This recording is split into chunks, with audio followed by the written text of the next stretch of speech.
and we'd like to thank you for joining us for today's webinar sponsored by Intertek. A couple of housekeeping notes before we get started. All callers will be muted for the duration of the webinar, so please be sure to use your question or your chat log to submit all questions.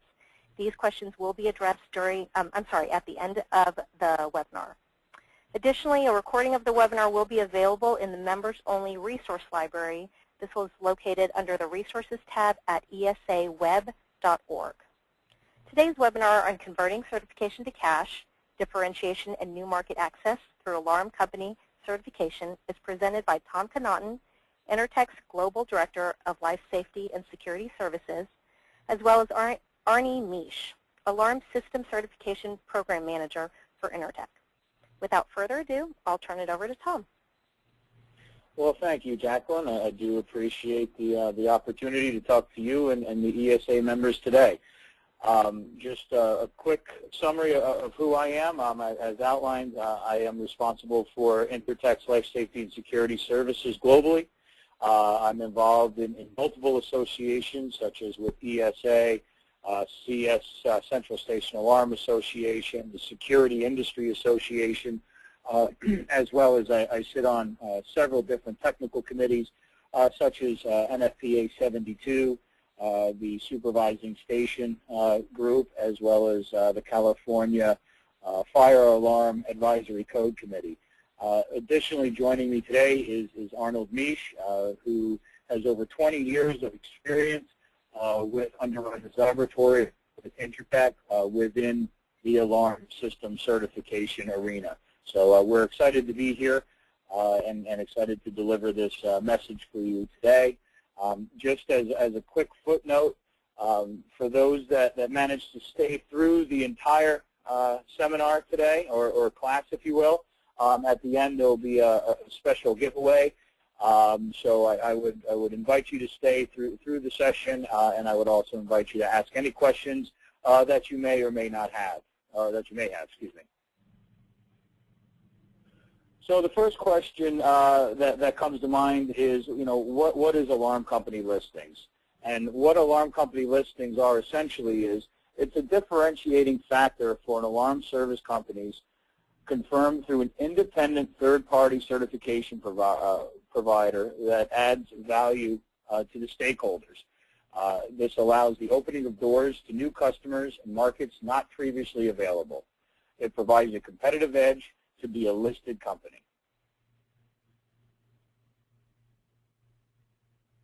So you may be asking, well, what is the value added for me to enter into such a program? Well, some of the higher level opportunities are an increased market access, shows a higher commitment to your customers, provides additional credibility with certain stakeholders, and we'll be addressing whom those stakeholders are through this webinar, as well as you will have the backing of a third-party certification body. Alarm Certifications 101. Euclid's elements. Things which equal the same thing also equal one another. What exactly does this mean? If X equals Y, then Y equals Z, then X equals Z. So in language that we can all understand, a listed alarm company equals more benefits to the customer. More benefits to the customer equals more value provided. More value provided equals more valuable services. More valuable services equals more services are worth. The more your services are worth, the more revenue you will receive. A listed alarm company equals more revenue received at the end of the day. So what we wanted to do is we wanted to touch on briefly, what does it take to become a listed alarm company? And for this portion of the discussion, I'm going to ask Mr. Arnold Misch to walk us through what it takes to become a listed alarm company. Thank you, Tom, and good afternoon, everyone. To be or not to be a listed company? Not everyone can be a listed company or wishes to. Being a listed company is not for everyone, and there is an approval process involved to become listed, which includes third-party auditing at the initial onset of the listing, and to maintain the listing, annual random auditing, along with the costs incurred to do all of this. The first step in this process is the approval process. And as you can see up there, the first step is the application. Once the application is received, then a customized quote is given out for the individual type of listing, because there's many types of listing that you all may want to look at and to achieve. The next step is the on-site inspection and review. An on-site audit of the systems will be performed by a credible certified auditor. After the inspection and review, then comes the issuance of a report. At this point in time, all non-compliance items will be noted in this report.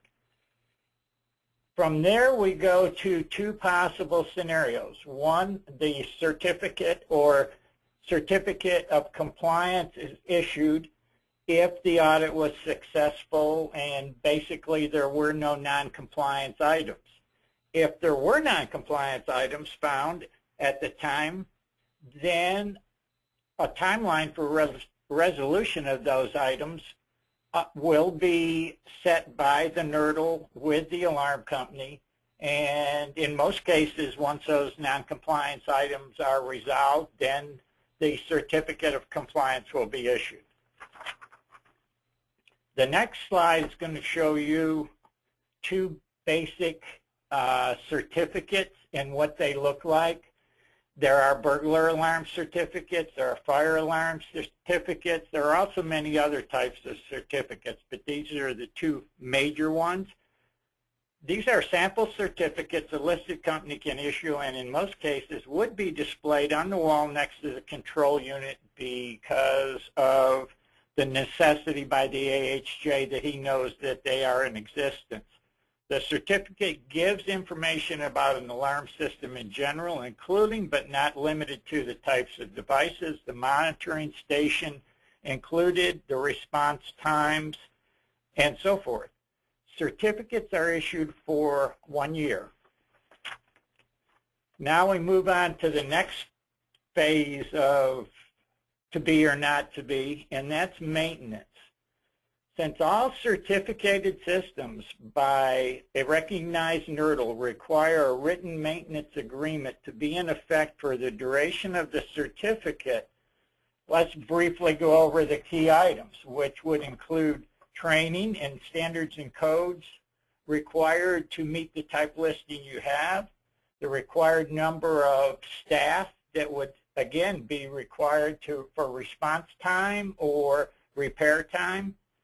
Staying current. This causes you to keep current with all the standards and code changes so that the certificate can stay current with those as well. Customer contracts. One of the big benefits to a certificated system is that there must be a written contract between you, the alarm company, and the customer for reference to maintenance, inspection, and testing. Current technologies in the alarm market. Things change constantly, as we all know, especially in the area of equipment compatibility. So from there, let's go to the auditing stage. An initial listing audit will be performed to establish compliance with the standards and codes, again, involved for the type of listing you're going through. Once the listing has been established, they will be subject to a yearly random audit. A random audit ensures the systems are in effect compliant with the standard and code requirements and all system documentation is in order.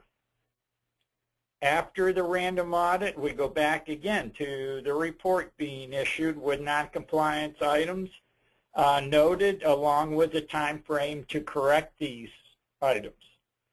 If necessary, the certificate will be revised to actually show the type of devices, the number of devices, and the system itself be brought up to date, because the audit found that it was not, in fact, up to date.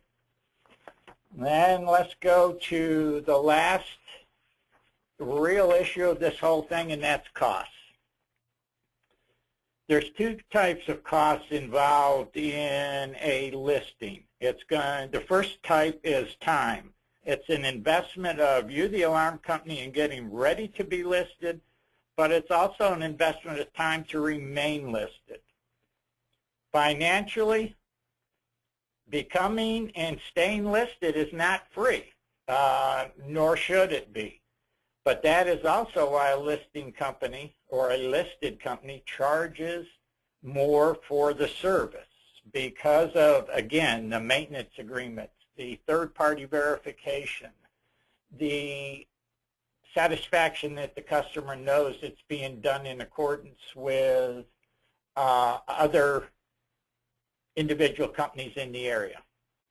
And pretty much with that, I'm going to turn it back over to Tom. Thank you, Arnold.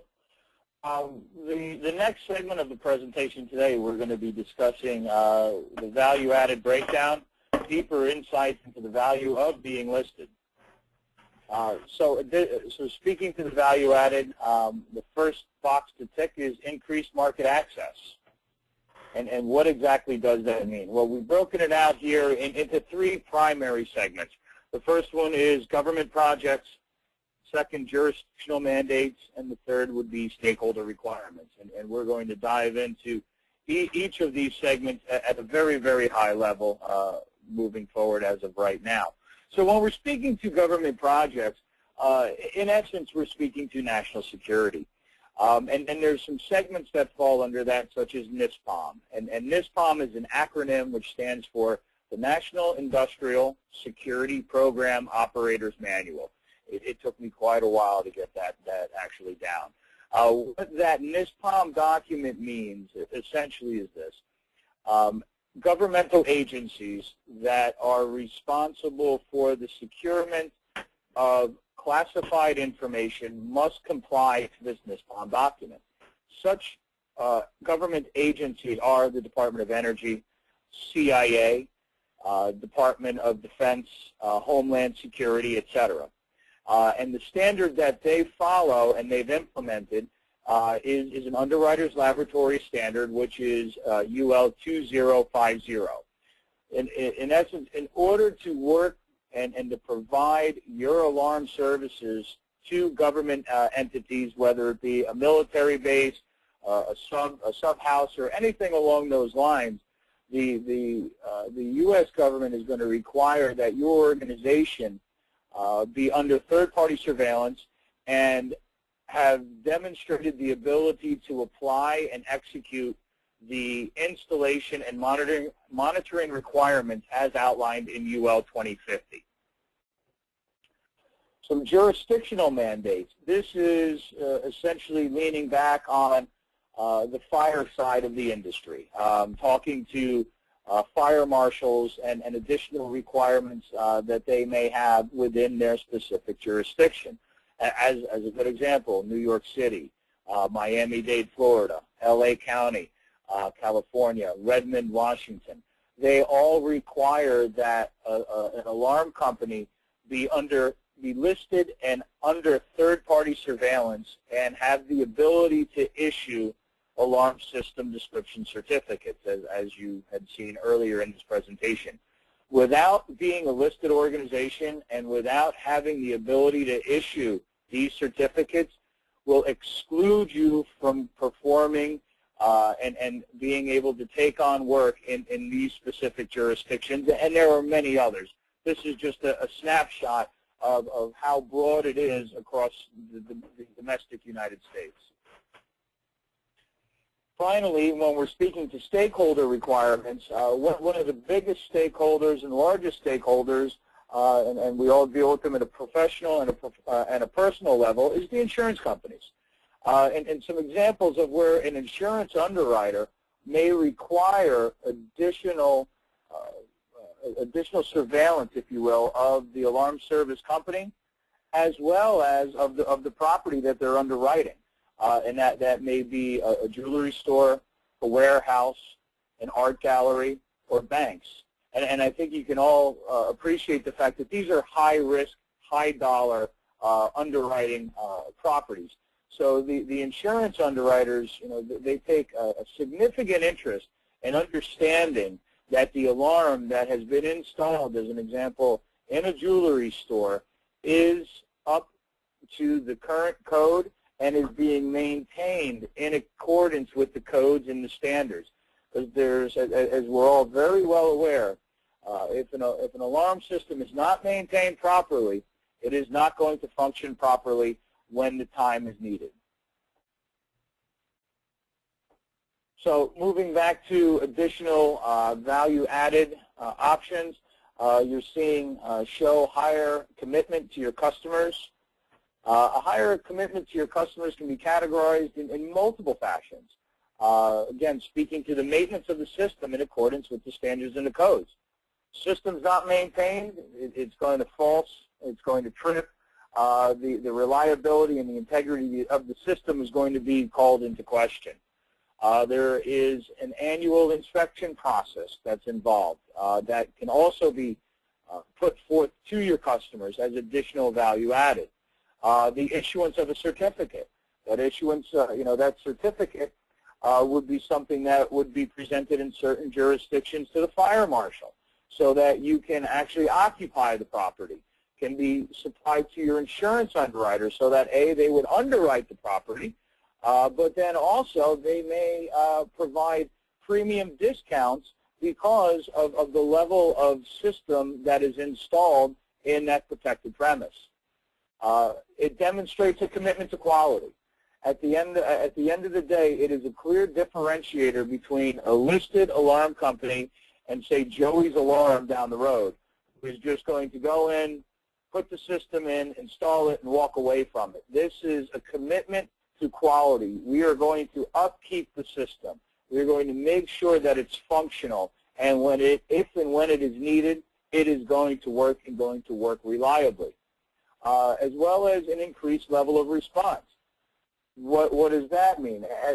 If you have an alarm system that isn't consistently going into a false or going into a nuisance alarm, when that alarm signal is received, the first responders are going to respond to that alarm much quicker than if they have responded to a faulty or a suspect signal that they've received multiple times over the last several months or several years.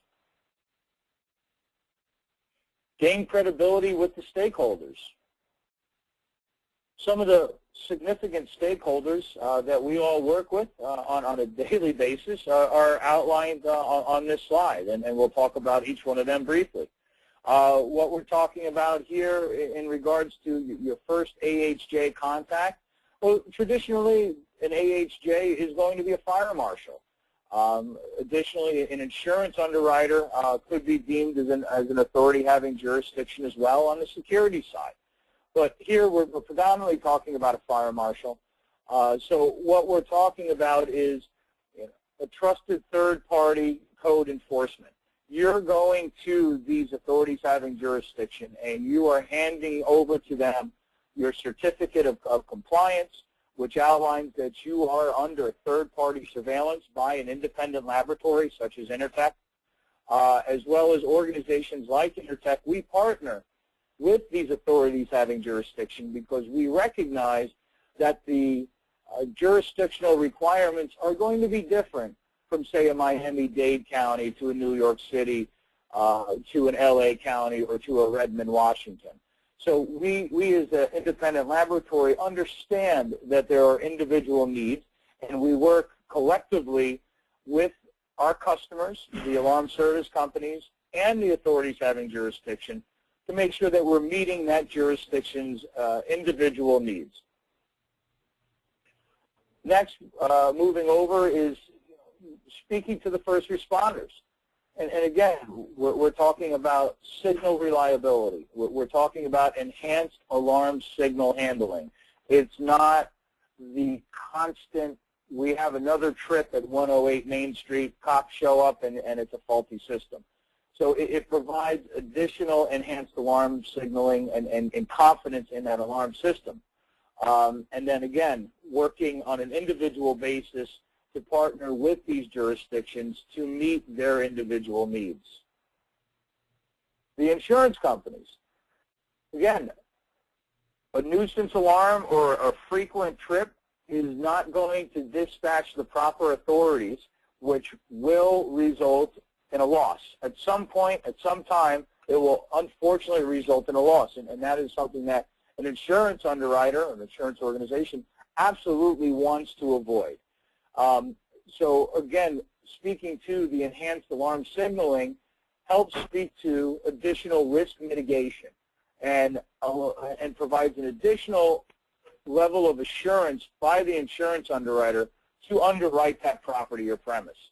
And again, Intertek works very closely with industry to understand what are the changes, what's evolving, and how can we build a better mousetrap, for lack of a better term, to meet their underwriting needs. The customers, the folks that you're speaking to every day. Well, when you're going out and you're talking to a customer, whether it's a residential customer or whether it's a commercial customer, it's a differentiator tool between you and, say, a competitor down the road that has not taken the time or the interest to invest in their organization to put themselves a step above their competition.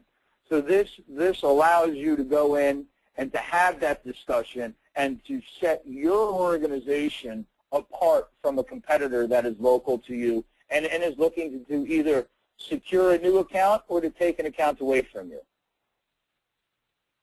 The governmental agencies, as we outlined earlier in this as one of the key stakeholders, again, each individual agency has a unique and individual need. And it's working with an organization like Intertek that understands what those needs are, what that agency's drivers are, and positioning you to be successful in bidding and hopefully succeeding in winning a government contract. And then finally, from a central station perspective, again, a lot of the organizations that are on this line today, they just simply, not simply, but they just install alarms. They're not into the monitoring side. Well, what you're dealing with is, a central station that is under third-party surveillance or is a listed central station. They're going to be requiring that the alarm service company, whom they're receiving these signals from, ultimately at the end, is in fact providing the same level of quality that they're being held to with their listing.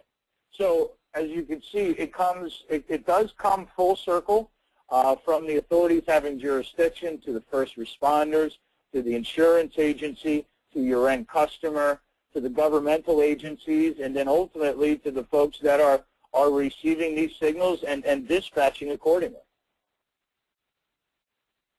And lastly, we're going to speak to the backing of a third-party certification body. And what exactly does that mean? Well, following a little slide here, essentially we've got your back. What you're going to market with is the ability to speak to, as an example, in Intertek, one of the largest testing and auditing certification companies in the world, and our robust quality system. The verification and clarification of claims that you may be making in your marketing literature and in your promotional literature, audits and inspections, certificate significance, being able to hand that certificate over to an authority having jurisdiction, because at the end of the day, you may not be able, or a facility owner may not be able to get their CO if, in fact, that fire marshal is requiring the alarm system be certificated, or the insurance underwriter saying, if I'm going to underwrite this property, I want to make sure that this alarm system meets the current codes, the minimum current codes, and possibly goes beyond it. The additional third-party requirements, such as Intertek coming in and performing additional audits and review of the workmanship that's being done. The reassurance of the installation, essentially when the alarm is needed, it's going to work as intended, and it meets the minimum code requirements, whether they be an NFPA or an ANSI UL installation code. So you may be asking yourselves, how do I choose a third-party laboratory, and who are they? What are my options? And those are some of the items that we're going to be providing in this next segment. So choosing your third-party laboratory. First is you want to make sure that they're accredited and recognized, that they're willing to work with you, and they allow you to do what's best for your business as well as your customer. So a common myth that is out there right now is only UL can list alarm companies. Well, that's false. And what makes that false is the United States Department of Labor. They operate a program called the NRTL program, which is the Nationally Recognized Testing Laboratories. So essentially what happens is when a laboratory claims that they can either test a product to a specific standard or they can conduct an investigation in the field, such as the installation of an alarm system or the operation of a central station, they have to undergo an audit, another independent third-party audit, and this audit is conducted by OSHA. And as you can see by the blown-up section here, there are multiple laboratories under the OSHA NRTL program. The three that I would like to call out to your attention are FM Approvals, Intertek, and Underwriters Laboratory. Those are the three laboratories that operate and provide listing and certification services in this specific space. And as you can see here, these are the three symbols that I'm sure most of you are very, very familiar with. You have the Intertek ETL logo, which was actually founded by Thomas Edison in 1896 here in Menlo Park, New Jersey. You have the FM Global, the FM Diamond Mark here in the center. And of course, I'm sure you're all very familiar with the Underwriters Laboratory emblem as well. So another question that we get quite frequently is certification inhibits my ability to use listed products that I want. That is a fact. At the end of the day, under each of these three NRTL programs, you are required to install equipment in the system that has been tested and is listed by a third-party laboratory. Those laboratories, again, being Intertek, Underwriters Laboratory, and Factory Mutual. However, with Intertek's program, one thing that we absolutely want to point out as a differentiator is if you are utilizing listed equipment, okay, regardless as to who the laboratory is, as long as they're accredited, and the equipment has been found to be compatible inside the system, you are free to use it. This is a difference between the way that Intertek operates its third-party program and the way Underwriters Laboratories operates theirs. In other words, Underwriters Laboratory will require you to use from A to Z in the installation only UL-listed equipment, whereas Intertek recognizes that an FM or an Underwriters Laboratory or a CSA testing laboratory, Canadian Standards Association, we're all under the same accreditations and same approvals process. In other words, the same auditor that comes and audits my facility in New Jersey or audits my facility in Georgia where we operate this program is the same exact auditor that's going into other laboratories with the same exact check sheets and holding those laboratories to the same exact level of accountability. So that's one of the big differences between Intertek and our competitors in this specific space. It is the fact that we allow you to open up your purchasing portfolio and source the equipment that is going to meet your need and the need of your customer and the need of that alarm system. So what we wanted to do real quick is just snapshot the differences between the three laboratories. So again, you can make an informed decision as you move forward down this path. So when we're talking about the fire side of the industry, okay, Intertek, Underwriters Laboratory, and FM are all in the space. We're all players in the space, and we're all available. We all have services that you can tap into. When you're talking about fire and security, unfortunately, the scope starts to narrow. Intertek and Underwriters Laboratory both offer certification services for fire and for security and third-party monitoring. As of today, FM Diamond or FM Global only operates on the fire side of the space. And then lastly, does not limit products based on certification.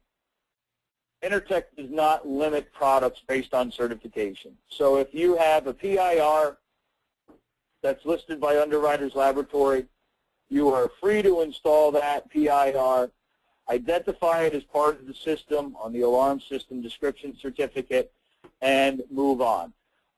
Whereas if Underwriters Laboratory and their current practice, if you were to install an ETL-listed PIR in a UL certificated system, UL would not issue you an alarm system description certificate.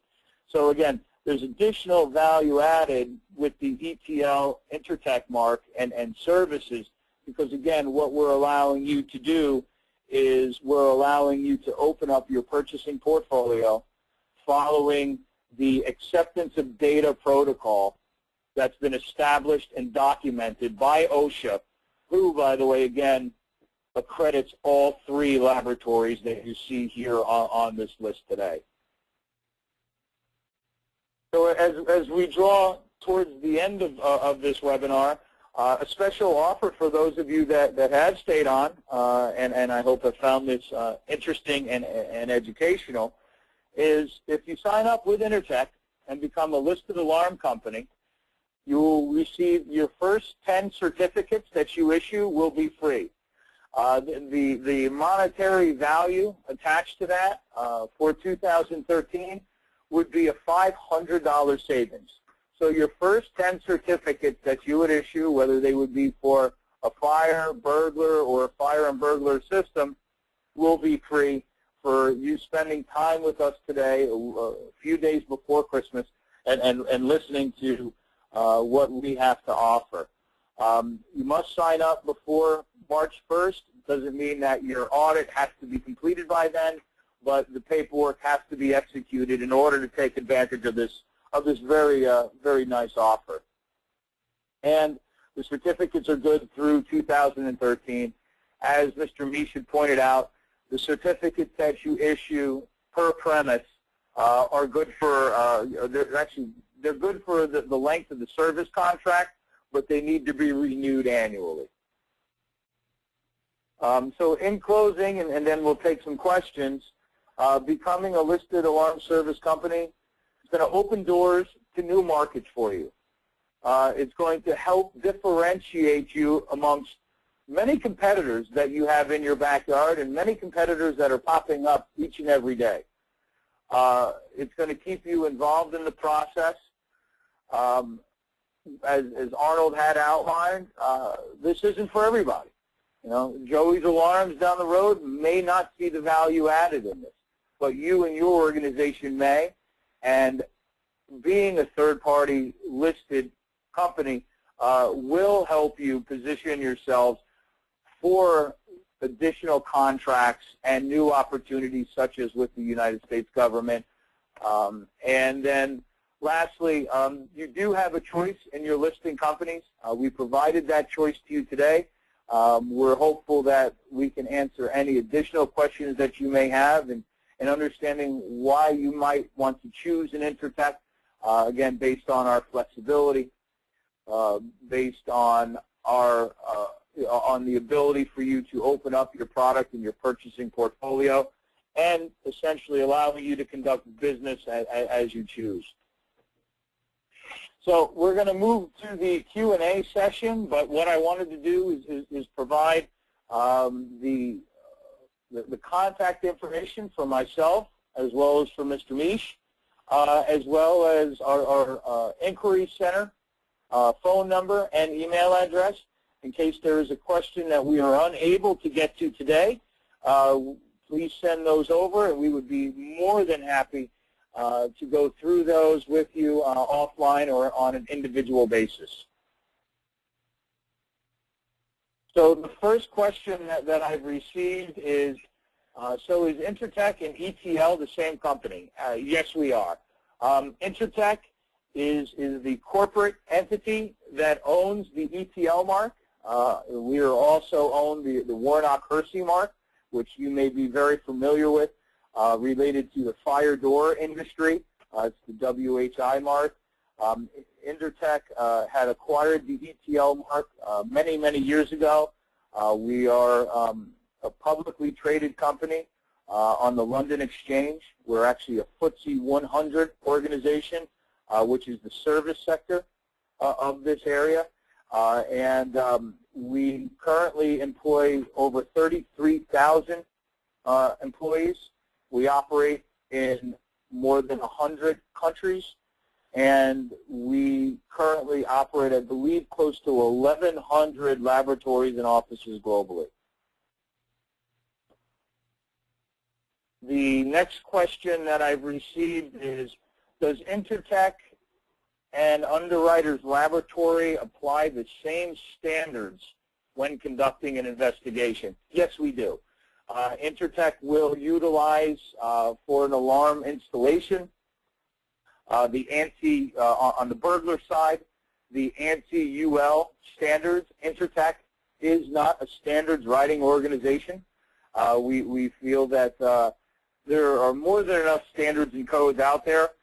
So we participate in the process, and then we utilize the nationally adopted standards, which are the ANSI UL standards, when conducting either a central station or an alarm installation listing. And then when we're talking about the fire side of the industry, we apply the NFPA 72 code, which obviously actually all three, Underwriters Laboratory, Intertek, and FM apply. Next question, does the alarm company issue the certificate, or does Intertek, UL, or FM? Mr. Misch, would you like to take that question, sir? Yes, I'd be more than happy to.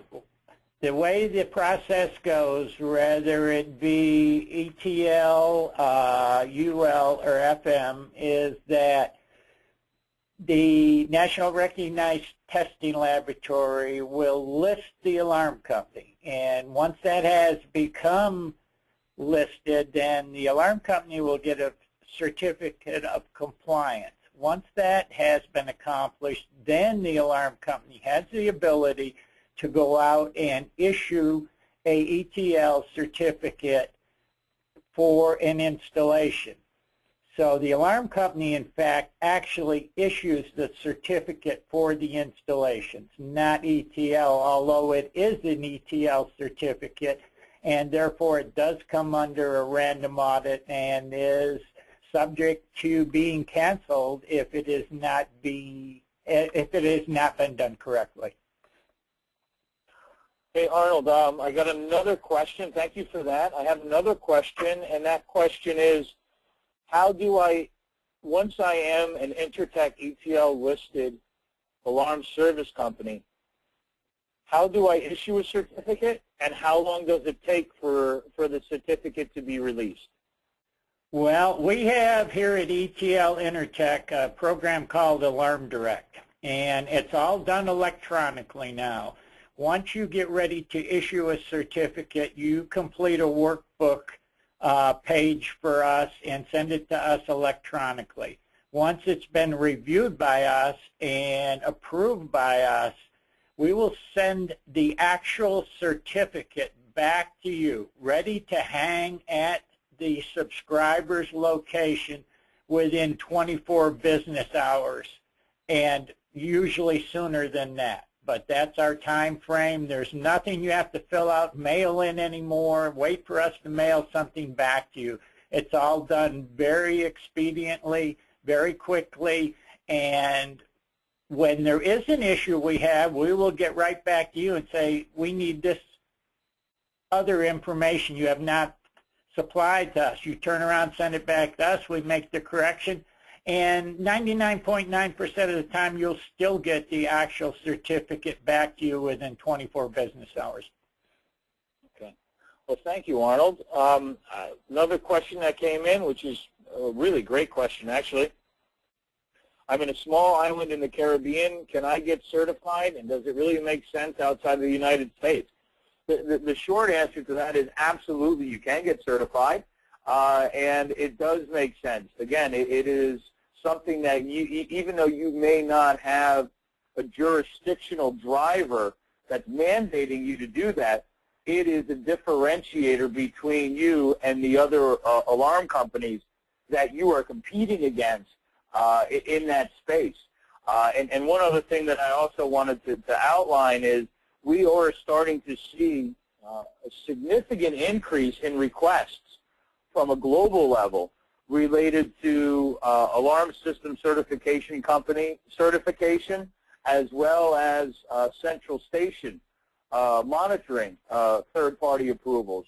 Again, as I outlined, I work very closely, and I'm a member of the Central Station Alarm Association's international subcommittee, and we're seeing an influx from all over the globe related to best practices and how do I differentiate myself and my organization, which is above my competitors. And this is a perfect medium for you to do such a thing. I believe we have another question here that says, and Arnold, I believe this one is for you. How do I know if my local jurisdiction requires me to be listed? Well, again, unfortunately it varies from state to state, city to city throughout the United States, but more and more jurisdictions are starting to require it. Primary example would be Miami-Dade County, which even requires that their own government buildings be certificated. Therefore, anybody in the counties of Miami-Dade now who want to do fire alarm installations, they can't even pull a permit unless they are third-party verified or listed. The best way to do it is to call your local AHJ and ask them if they require a listing to be able to do business in their city or jurisdiction.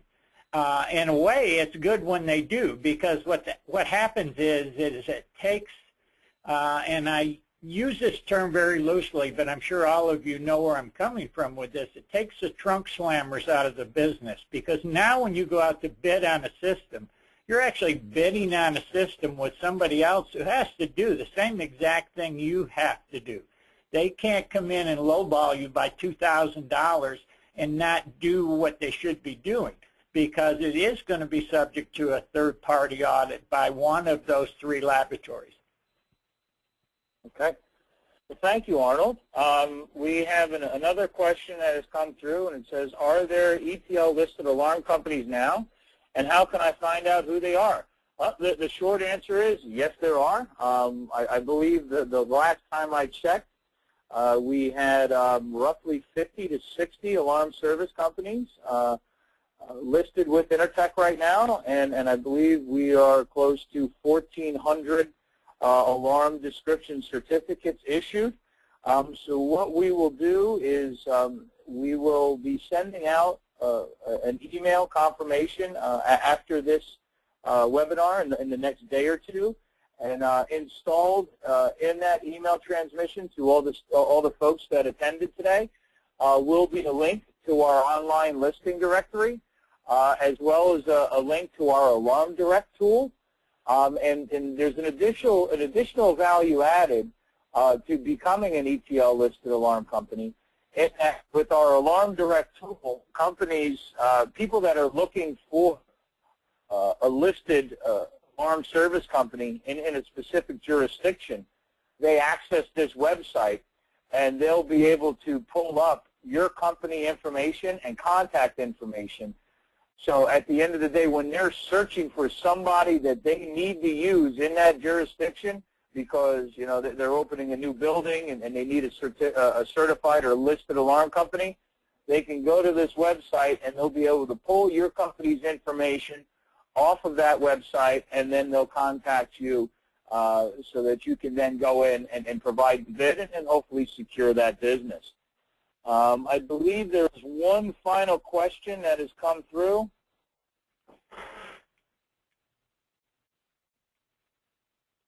I'm sorry, give me one moment.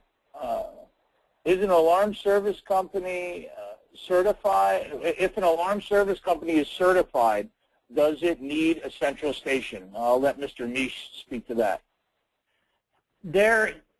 Well, the answer is yes, but also on the other side of the coin, it's still possible to have a local burglar alarm system certificated or a local fire alarm system certificated, but those are far and few between compared to what they were 10 years ago.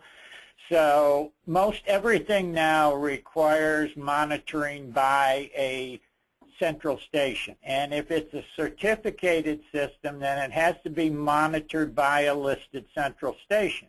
If it's an ETL certificated system, ETL would accept that it be monitored at a UL listed central station, and even if the central station wasn't ETL listed. But if it's a UL certificated system, UL would not allow that system to be monitored at an ETL listed central station. It would have to have a UL listed central station for monitoring. But again, a lot depends on the response time for burglary and fire certificates. So the central station is a key component in the overall spectrum of the whole system. Thank you, Arnold. We have two more questions, and then we're going to wrap this session up today. The first question is, and Arnold, I will handle both of these. Can the attendees share the webinar recording with decision makers of their company? Absolutely. We hope that you do. We're encouraged that you do. And that'll be part of the email that is sent out, which will provide you with a recordable link that you and your stakeholders will be able to access and to listen to. And then the last question today, and again, I want to reiterate, if you have additional questions, please utilize the contact information that is on your screen right now. Either myself or Arnold will personally get back to you and provide you with an answer to your question. But the last question is it possible to transfer a listing from one company to another? As an example, I'm currently listed with Underwriters Laboratory. I would like to transfer to Intertek. Is that possible? And the answer, quite simply, is yes. It is.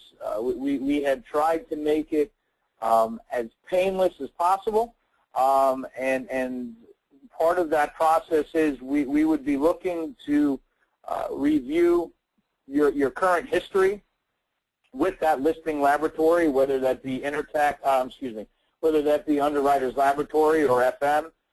We would look we would look for the reports that have been issued from that organization, and what we would do is we would conduct a one-day audit of your facility to facilitate that transfer. We're required to do that to make sure that we're meeting our accreditors' requirements. In other words, we're doing our due diligence. But we've made it a very streamlined process, and I'd be or my colleague Arnold would be happy to discuss with you what that process entails and how you can start to save today 25 to 30% by choosing the Intertek solution over our competitors today. And again, let me reiterate that. Intertek has built our program utilizing the most modern and up-to-date technologies. So the savings that we incur are the savings that we are passing on to you. So in this specific space, those savings equate to annually 25 to 30% than what you're paying today to a competitor of Intertek. So again, we would be more than happy to discuss with you that process, what's involved, what the fees are, and ultimately what you're going to save at the end of fiscal 2013 by making an informed decision and a choice. So with that, I'd like to thank everybody for their time today. I hope you found this session informative. We do hope to hear from you, and we do look forward to working with each and every one of you. I hope that everyone on this call has a very happy holiday season. Again, thank you very much for your time. Great. Thank you so much, Tom and Arnold, both. The webinar content was extremely informative. Thank you again, all the attendees, for joining us. I'd like to remind everyone that a recording of the webinar will be featured in the members-only resource library at esaweb.org. That's under the Resources tab, as well as the follow-up email that will be sent directly from Intertek. And as the gentleman said, thank you again.